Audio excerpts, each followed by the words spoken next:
Triangular inequality in complex number, triangular inequality in complex number. तो उसमें सबसे पहले हमें पढ़ना होगा triangle law of vector addition, vector addition. जैसा कि आपको पता है कि मैंने बताया था complex number as a vector behave करता है, ठीक है, क्योंकि उसके पास उसकी मैग्नीट्यूड भी होती है और उसका क्या होता है, डायरेक्शन भी होता है, मैग्नीट्यूड मॉडुलस और डायरेक्शन आर्गुमेंट। तो ट्रायंगल ऑफ वेक्टर एडिशन क्या कहता है कि अगर हमारे पास ये दो वेक्टर हैं, वेक्टर ए एंड ये वेक्टर हमारे पास क्या है, बी है, वेक्टर ये वेक्टर ए हो गया और next one is vector B. तो हमारे पास जो इन दोनों का रिजल्टेंट है ए प्लस बी वेक्टर जो होगा वो इस वेक्टर की थर्ड साइड होगी, इस ट्रायंगल की जो थर्ड साइड होगी वो क्या होगा, इसका रिजल्टेंट होगा। इन दोनों का जो रिजल्टेंट है वो हमारे पास क्या है, थर्ड साइड से रिप्रेजेंट होगा। मीन्स फॉर एग्जांपल अगर मैं ट्रायंगल को नेम दे दूं ए बी सी, तो B C vector plus C A vector is equals to B A vector. बताया था मैंने आपको, ये आप देखो दोनों की जो है इसका एंडिंग और इसका इनिशियल दोनों क्या है, सेम है, तो सी से सी कैंसिल आउट हो जाएगा, तो क्या रह जाएगा, बी ए रह जाएगा।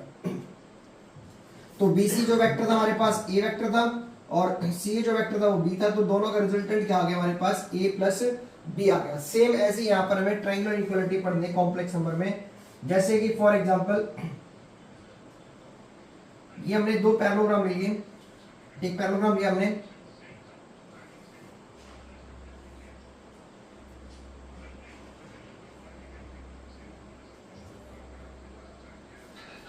ये हमारे पास Z1 कॉम्प्लेक्स नंबर है, ये ओरिजिन हो गया, और ये Z2 कॉम्प्लेक्स नंबर है।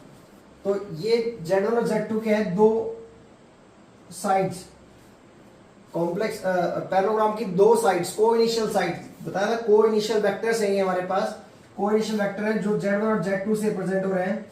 तो सिमिलरली जो हमारे पास रिजल्टेंट आएगा यहाँ पर, ये पैरेललोग्राम में अपोजिट साइड्स क्या होती हैं, पैरेललोग्राम में अपोजिट साइड्स क्या होती है, इक्वल होती है। तो ये हमारे पास क्या आ जाएगा, Z2 आ गया, ये हमारे पास क्या आ जाएगा, Z2।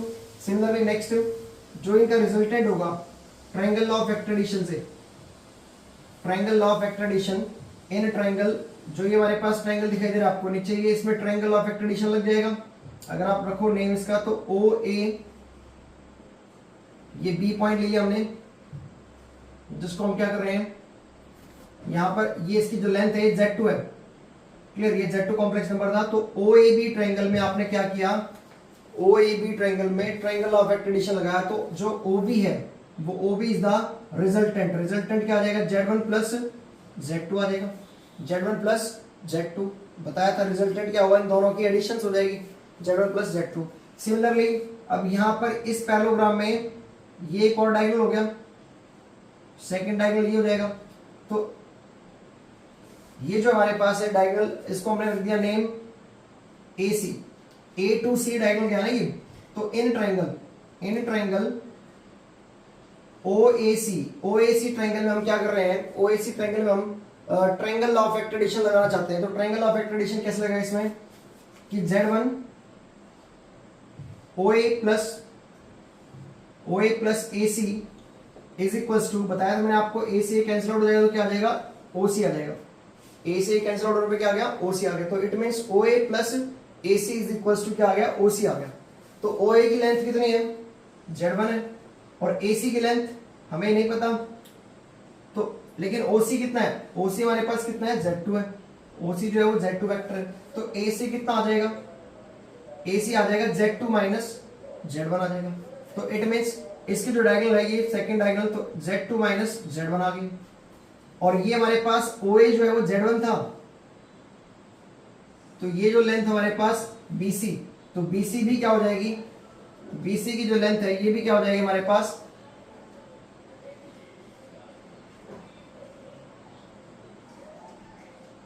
ये BC की लेंथ भी क्या हो जाएगी हमारे पास, Z1 हो जाएगी, ठीक है, ये भी क्या हो जाएगी, Z1, क्लियर। तो अब नाउ हम देखते हैं, जो आपको पता है कि अगर एंटी पैरेलल वेक्टर हो, कोई वेक्टर क्या है, एंटी पैरेलल है, तो एंटी पैरेलल में हमारे पास डायरेक्शन क्या आती है, जिसके अगर मान लो हमारे पास क्या कोई नेक्स्ट दूसरा वेक्टर इसी लेंथ का हमने वेक्टर लिया, कौन सा आ जाएगा हमारे पास, ये माइनस का Z2, माइनस का Z2, ये एंटी पैरेलल हो गया ना, इसके दोनों की डायरेक्शन क्या होगी, अपोजिट होगी, ठीक है, तो ये एंटी पैरेलल हो गया, तो एंटी पैरेलल में क्या आ जाएगा, माइनस का Z2 आ जाएगा, तो ये हमारे पास क्या आ गया, माइनस का Z2 आ गया, ठीक है। तो सिमिलरली ये Z1 था, ये माइनस का Z2 है, तो अगर हम ट्रायंगल कोइनिशियल वेक्टर्स बन गए, ये दो क्या आ गए, कोइनिशियल वेक्टर बन गए, तो पैरेललोग्राम लॉ से, parallelogram law of vector addition से अगर ये हमारे पास कोई रिजल्टेंट है,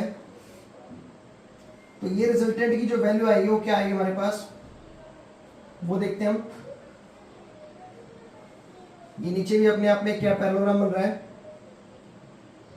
नीचे भी क्या बन रहा है, ये पैरेललोग्राम बन रहा है, और इसमें ये हमारे पास क्या माइनस का Z2 है, और ये जो लेंथ हमारे पास क्या थी, Z1 थी, तो ये लेंथ भी क्या हो जाएगी, Z1 हो जाएगी, ये लेंथ भी क्या हो जाएगी, Z1। तो हमें फाइंड आउट करना है ये वाला लेंथ, ये लेंथ क्या आएगी, तो आप देख सकते हो अगर ये इस साइड जा रहा है, ये Z1, ये माइनस Z2 था, ये Z1 था, तो ये रिजल्टेंट क्या आएगा हमारे पास, ये रिजल्टेंट हमारे पास क्या आएगा, Z1 माइनस Z2 आ जाएगा, parallelogram law of vector addition से Z1 माइनस Z2, ठीक है।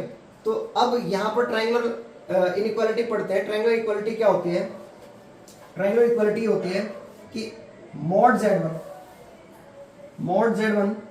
Plus mod Z2, mod Z1 plus mod Z2, मतलब पैरेललोग्राम की दो साइड्स Z1, ये मॉड Z1 होगी, means OA length, OA plus